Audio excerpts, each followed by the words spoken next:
Bonjour et bienvenue dans cette nouvelle vidéo. Aujourd'hui on parle de détox.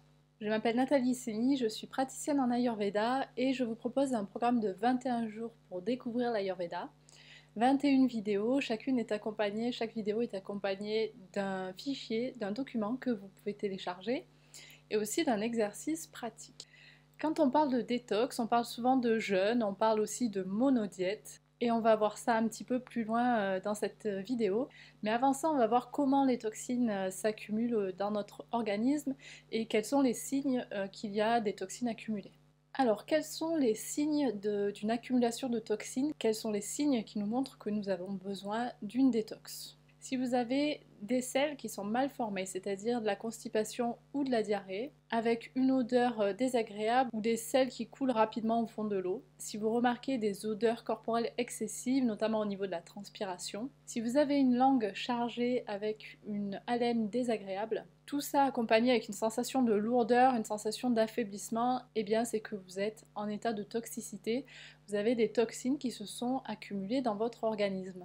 Alors comment ces toxines s'accumulent? Quel est le processus qui fait l'accumulation des toxines? Eh bien nous avions parlé dans une autre vidéo de ce programme, nous avions parlé de Agni, le feu digestif. Et nous avions vu que lorsque Agni, notre feu digestif, est équilibré, eh bien il permet une assimilation correcte des nutriments, des aliments. Et dans ce cas, les toxines sont correctement éliminées par les déchets de l'organisme, on l'avait vu, les malas, que sont l'urine, la transpiration et les selles.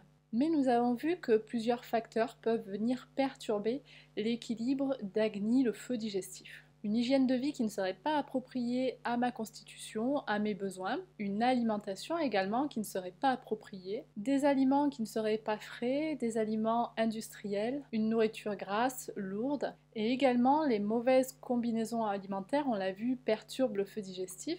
Et enfin, les émotions réprimées également peuvent venir perturber Agni. Lorsque un ou plusieurs de ces facteurs sont présents, la digestion des aliments ne peut pas se faire correctement et ainsi on se retrouve avec une masse de nourriture qui n'est pas digérée, qui n'est pas correctement assimilée par l'organisme et cette masse de nourriture non digérée s'appelle en sanskrit ama, c'est-à-dire les toxines. Ces toxines forment une masse qui vient obstruer les canaux de circulation et qui se dépose dans un ou plusieurs endroits du corps, dans des endroits en général qui sont affaiblis ou dans des parties du corps qui sont souvent sollicitées et c'est ce qui crée la maladie. La meilleure façon d'éliminer les toxines n'est donc pas de faire une détox une fois ou deux fois par an, mais d'avoir une hygiène de vie, d'avoir une hygiène alimentaire qui permette d'avoir un feu digestif équilibré, ce qui va nous éviter d'accumuler les toxines. Donc la meilleure solution, c'est d'agir en prévention, bien sûr, au quotidien.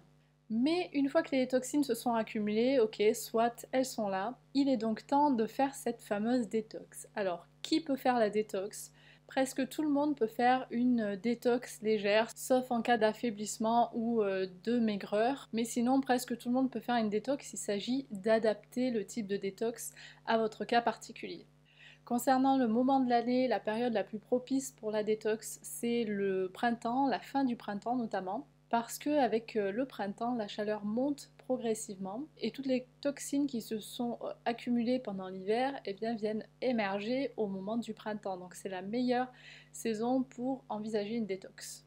Lorsqu'on est en période de détox, il va y avoir des aliments, des épices à privilégier. Et de manière générale, on va préférer les aliments qui sont légers. Et au niveau des saveurs, la saveur amère qui a une action réductrice sur les toxines, et également la saveur piquante qui a une action de détruire les toxines. En termes d'aliments, les légumes sont particulièrement recommandés pour la détox, surtout les légumes verts frais, et on va pouvoir les consommer crus ou bien cuits à la vapeur ou encore en jus selon le type de détox.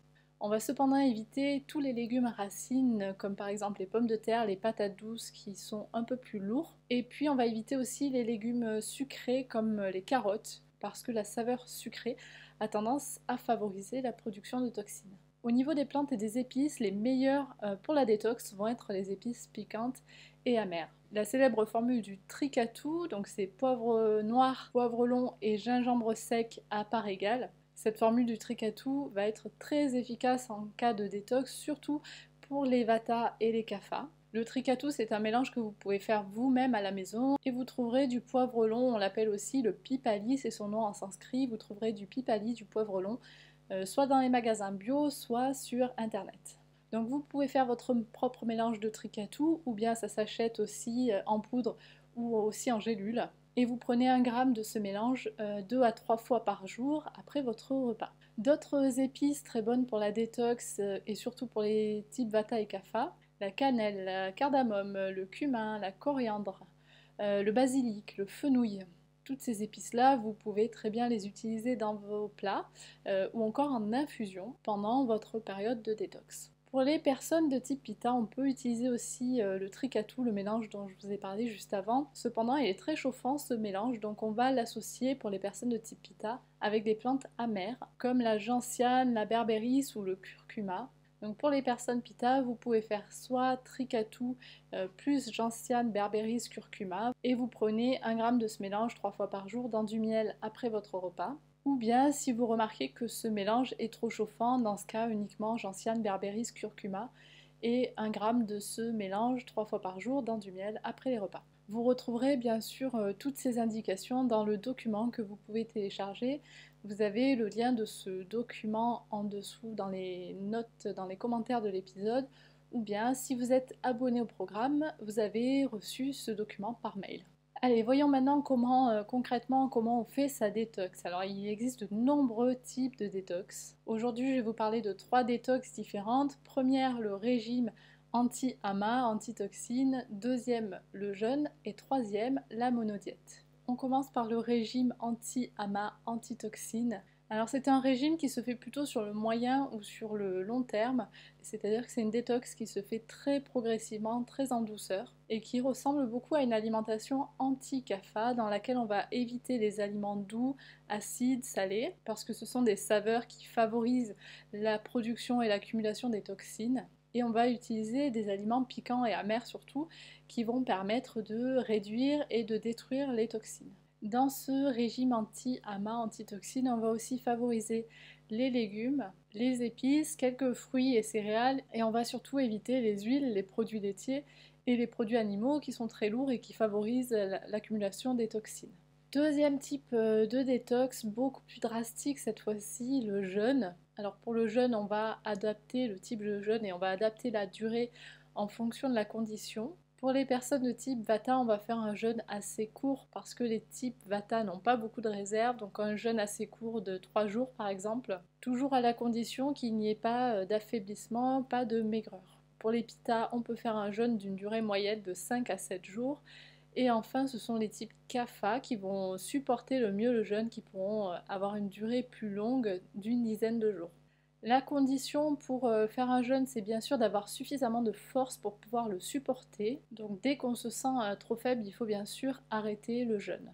Pendant la période du jeûne, on va pouvoir consommer des plantes amères et piquantes, les mêmes plantes amères et piquantes qu'on a vues juste avant dans cette vidéo, ou des jus de légumes, et on va favoriser particulièrement les jus de légumes verts. En revanche, les jeûnes à base de fruits doux, sucrés ne sont en général pas recommandés, car la saveur sucrée vient augmenter la fabrication de toxines. Enfin, dernier type de détox, la monodiète.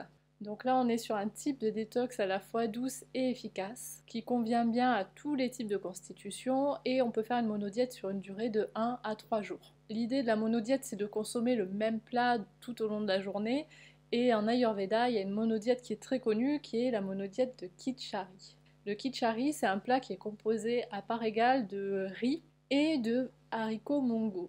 Pour le riz, on va choisir plutôt un riz basmati complet qu'on va donc mélanger et cuire avec des haricots mongo. Alors le haricot mongo, c'est une légumineuse. En fait, il s'agit du haricot de petit soja, mais on ne prend pas n'importe quelle légumineuse pour la détox au Khichari. On choisit le haricot mongo parce qu'il est facile à digérer, ce qui n'est pas du tout le cas des autres légumineuses. Pour préparer le Khichari, lorsqu'on le prépare comme un plat détox, eh bien on va bien le cuire un peu comme un porridge. Et puis on va le cuire avec des épices relevées qu'on aura fait préalablement chauffer dans du ghee. En revanche, lorsqu'on utilise le Khichari comme un plat détox, eh bien on va éviter d'y ajouter du sel, on va éviter d'y ajouter des matières grasses. Pour les personnes de type Vata et Pitta, on va pouvoir manger ce Khichari 3 fois dans la journée, matin, midi et soir. Et pour les personnes CAFA, 2 fois dans la journée, midi et soir, et encore mieux serait 10h et 18h.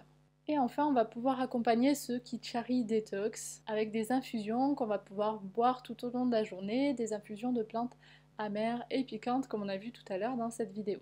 Cette monodiète au Kitchari peut être utilisée, donc on l'a vu, en cas de toxines, mais aussi c'est une monodiète qu'on peut utiliser en prévention, c'est-à-dire pour permettre au système digestif de se reposer 1 fois par semaine, voire 1 fois par mois.